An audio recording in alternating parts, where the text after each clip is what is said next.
किसी औरत ने आपको रायाकार कहा। आपने फरमाया कि आज तक मेरा असली नाम लेकर किसी ने नहीं पुकारा था। मुझे लोग नेक कहे या बद। नादरीन अस्सलामु अलैकुम वरहमतुल्लाहि वबरकातुहू। मैं मोहम्मद अब्दुल हकीम नक्शबंदी आपके खिदमत में हाजिर हूँ। जैसा कि आप सुन रहे हैं हज़रत ख्वाजा मालिक बिन दिनार अलैहि रहमा की ज़िंदगी की हालात और वाक़ियात, जो कि आप 6 भाग सुन चुके हैं। आज मैं 7वां भाग लेकर आ गया हूँ और आज का टॉपिक है किसी औरत ने आपको रायाकार कहा। तो बहुत ही इंटरेस्टेड वीडियो है, आप आगे समाप्त फरमाएं। इंशाल्लाह आपको इबरत भी हासिल होगी और सुनने में मज़ा भी होगा। तो आइए शुरू करते हैं। औज़ु बिल्लाहि मिनश शैतानिर रजीम, बिस्मिल्लाहिर रहमानिर रहीम। खुद शनासी यानी आपकी खुद की वाक़ियात, खुद शनासी। किसी औरत ने आपको रायाकार के नाम से आवाज़ दी। तो आज का ये टॉपिक है और मैं यहीं से शुरू कर रहा हूँ। किसी औरत ने आपको रायाकार के नाम से आवाज़ दी तो आपने फरमाया कि 20 साल से किसी ने मेरा असली नाम लेकर नहीं पुकारा था, लेकिन शाबाश, तूने अच्छी तरह पहचान लिया कि मैं कौन हूँ। ये औलिया इकराम की इंकिसारी होता है और आजिज़ी होता है, वरना आपकी मकाम तो इतना बुलंद है और वही आपका मकाम ही बोल रहा है कि किसी ने मुझे पहली बार असली नाम लेकर पुकारा है। वरना आज के टाइम में अगर किसी को रायाकार कह दे तो हजरात ना जाने क्या कर बैठेगा बंदा, खूना खराबी भी हो सकता है। मगर वो औलिया इकराम खुश हो रहा है कि मेरी असली नाम तो यही है, क्योंकि उनको दुनिया को खुश नहीं करना है, पाक परवरदिगार को खुश करना है। तो आइए आगे पेश करता हूँ मैं। शाबाश, तूने अच्छी तरह पहचान लिया कि मैं कौन हूँ। फिर फरमाया कि जब मैंने मखलूक को अच्छी तरह पहचान लिया तो मुझको उसकी कतअन ख्वाहिश नहीं रही। फिर आप फरमाते हैं कि मैंने मखलूक को यानी कि दुनिया को अच्छी तरह पहचान लिया कि दुनिया क्या है। फिर उसके बाद इस दुनिया से मेरा कोई ख्वाहिश नहीं रही कि मुझे कोई नेक या बद कहे, इसलिए कि मैंने हर अच्छा या बुरा कहने वाले को मुबालगा करने वाला पाया। लिहाजा लोग ख्वाह मुझे नेक कहे या बद, रोज़ हश्र उसे कोई बदला नहीं लूँगा। हज़रत फरमा रहे हैं कि लोग मुझे नेक कहे या बद, मैं रोज़ हश्र कभी किसी से बदला नहीं लूँगा। मगर आप ज़रा गौर फरमाएं, इस दुनिया में अगर आप किसी बद को भी अगर बद कह देते हैं तो वो फ़ौरन लड़ झगड़ के और बदला लेने पे तैयार हो जाता है। तो ये मामला दुनिया का है और औलिया इकराम खुश हो रहे हैं और कह रहे हैं कि ठीक है तुम मुझे बोलो, मैं रोज़े महशर तुमसे कोई बदला नहीं लेने वाला। चलिए आगे बढ़ते। इकबाल जिन फरमाया कि जिससे क़यामत के दिन कोई फ़ायदा हासिल न हो, उसकी सोहबत से क्या फ़ायदा। आप फरमाते कि क़यामत के दिन हमने किसी से सोहबत की और फ़ायदा नहीं है, तो क्या फ़ायदा ऐसे लोगों से सोहबत करके, क्या फ़ायदा। क्योंकि अहले दुनिया तो फालूदा की तरह है, जो ज़ाहिर में खुश रंग और बातिल में बदरंग होता है। और इस दुनिया से इसीलिए इज्तनाब बेहतर है कि उसने उलमा को भी अपना ताबा बना लिया है। यानी कि इस दुनिया से बेहतर वो दुनिया इसलिए है कि इस दुनिया में जो हम जैसे कम अक्ल लोग, नाचीज लोग, जो पढ़ा लिखा नहीं है, वो तो एक अलग मामला है, मगर उलमा को भी ये दुनिया अपने जबरे में ले चुका है। यानी कि दुनिया के लालच में उलमा भी है, आम आदमी को तो छोड़े। चलिए आगे बढ़ते हैं। उलमा को भी अपना ताबा बना लिया है। फरमाया कि जो लोगों बातें ज़्यादा करता है, लोगों बातें यानी लगाव बातें ज़्यादा करता है और इबादत कम, उसका इल्म कलील, कल्ब अंधा और उम्र रायगा है, क्योंकि मेरे नज़दीक इखलास से बेहतर कोई अमल नहीं। जो लोग लघु बातें यानी कि बाता बाती, झूठ साँच ज़्यादा करते हैं और इबादत कम करते हैं, उसका इल्म अकीली कलील यानी कि उसके पास इल्म नहीं है, उस चीज़ से महरूम है, कलील है। कल्ब अंधा और उम्र गायगा है, यानी कि उसकी जीने का कोई मकसद नहीं है, उसका उम्र गायगा हो गया, जो इस दुनिया के लालच में पड़ गए, रायगा है, क्योंकि मेरे नज़दीक इखलास से बेहतर कोई अमल नहीं। आगे बढ़ते हैं। फरमाया कि अल्लाह ताला ने हज़रत मूसा को बज़रिया वही हुक्म दिया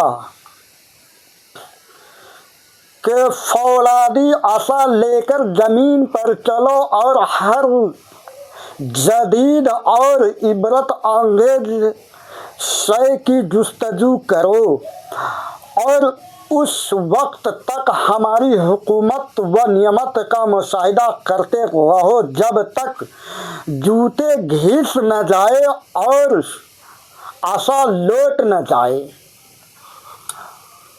आप फरमाते हैं कि अल्लाह ताला हज़रत मूसा अलैहिस्सलाम को आशा दिया था, जो कि वो आशा बहुत मुबारक था, आपको जगह जगह वो काम आता था। तो उस आशा को लेकर चले और इतना चलते रहो जब तक जूता घिस न जाए और आशा ज़मीन पर लेट न जाए। यानी कि आपकी बात मान ले वो लठ, आशा कहते हैं लठ को, डंडे को जो आदमी लेकर चलते हैं। यानी कि आप अगर हुक्म दे, कहे लठ तू ज़मीन पे लेट जा, तो वो लेट जाए। आप इस तरीके की ज़िंदगी अल्लाह के राह में गुजारोगे तो अल्लाह आपको अज़मत व नूर से नवाज देगा, मकाम व मरातिब से नवाज देगा। इसका मफ़हूम यह है कि जबत व फ़िक्र से काम लेना चाहिए। जैसे कि अरबी का एक मक़ूला है, दीन एक रोशन दलील है और उसमें नरमी व आहिस्तगी के साथ मशगूल रहो। और तौरात में है कि हमने तुम्हें अपना मुस्ताक बनाया लेकिन तुम न बन सके। फिर आपने फरमाया कि मैंने आसमानी सहाइफ में देखा है कि अल्लाह ताला ने हुजूर अकरम सल्लल्लाहु अलैहि वसल्लम की उम्मत को दो ऐसी नेमतें अता फरमाई जो जिब्राइल और मिकाइल को भी अता नहीं हुई। अव्वल नेमत यह है कि फज़कुरूनी अज़कुरुकुम, तुम मुझे याद करो, तुम्हें याद करूं। यानी कुरान शरीफ का आयत है फज़कुरूनी अज़कुरुकुम, तुम मुझे याद करो मैं तुम्हें याद करूं, अल्लाह कुरान में फरमाता है। ठीक है, अब आगे समझते हैं। اور دوسری نعمت ہے ادعونی استجب لکم، تم مجھے پکارو میں تمہارا دعا سنوں گا، تم مجھے پکارو، معاف کیجیے گا، تم مجھے پکارو میں تمہارا دعا قبول کروں گا۔ فرمایا کہ تورات میں اللہ تعالیٰ کا یہ قول ہے، میں نے پڑھا ہے کہ اے صدیقین میرے ذکر سے دنیا میں آرام کے ساتھ زندگی گزارو، کیونکہ دنیا میں میرا ذکر بہت بڑی نعمت ہے اور آخرت میں اس سے اجر عظیم حاصل ہوگا۔ فرمایا کہ بعض آسمانی کتابوں میں ہے کہ جو دنیا کو محبوب تصور کرتا ہے، میرا ادنی برتاؤ یعنی ادنا سے بھی ادنا کو ادنی برتاؤ کہا جاتا ہے، کم سے کم ادنی برتاؤ اس کے ساتھ یہ ہے کہ میں ذکر و مناجات کی لذت سے اس کو خالی کر دیتا ہوں، اور جو شخص خواہشات دنیا کی طرف دوڑتا ہے، شیطان اس کو فریب دینے کی اس لیے فکر نہیں کرتا کہ وہ تو خود ہی گمراہ ہے۔ منقول ہے کہ کسی نے دم مرگ آپ سے وصیت کرنے کی خواہشات کا اظہار کیا تو فرمایا کہ تقدیر الہی پر راضی رہتا کہ تجھ کو عذاب حشر سے نجات مل سکے۔ پھر کسی شخص نے اس کے انتقال کے بعد خواب میں جب اس کا حال دریافت کیا تو اس نے کہا کہ گو میں بہت ہی بڑا گنہگار تھا، لیکن صرف اس حسن خیال کی وجہ سے میری نجات ہو گئی جو مجھے اللہ تعالیٰ کی بندہ نوازی پر تھا۔ صبر کا مفہوم، صبر کا فعل۔ کسی بزرگ نے خواب میں دیکھا کہ آپ کو اور حضرت محمد وسا کو، یہ محمد وسا بھی بہت بڑے بزرگ ہے جو کہ میں آگے میں آپ کو سناؤں گا۔ محمد وسا کو بہت کیا گیا، معاف کیجیے گا حضرت، دل میں خیال آیا کہ دیکھو مالک بن دینار جنت میں پہلے جاتے ہیں یا محمد وسا۔ چنانچہ یہ دیکھ کر مالک بن دینار کو پہلے داخل بہت بہشت کیا گیا۔ بزرگ نے پوچھا کہ محمد وسا تو مالک بن دینار سے زیادہ عامل و کامل تھے۔ ملائکہ نے جواب دیا، حضرت دھیان سے سنیے گا حضرات، یہ سننے والی اور عبرت والی اور سبق لینے والی بات ہے۔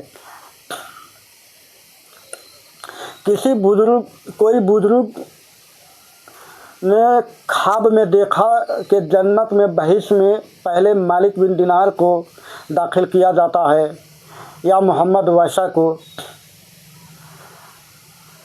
تو پہلے بہشت میں مالک بن دینار کو اللہ تعالیٰ نے، اللہ کے فرشتوں نے لے گیا بہشت میں۔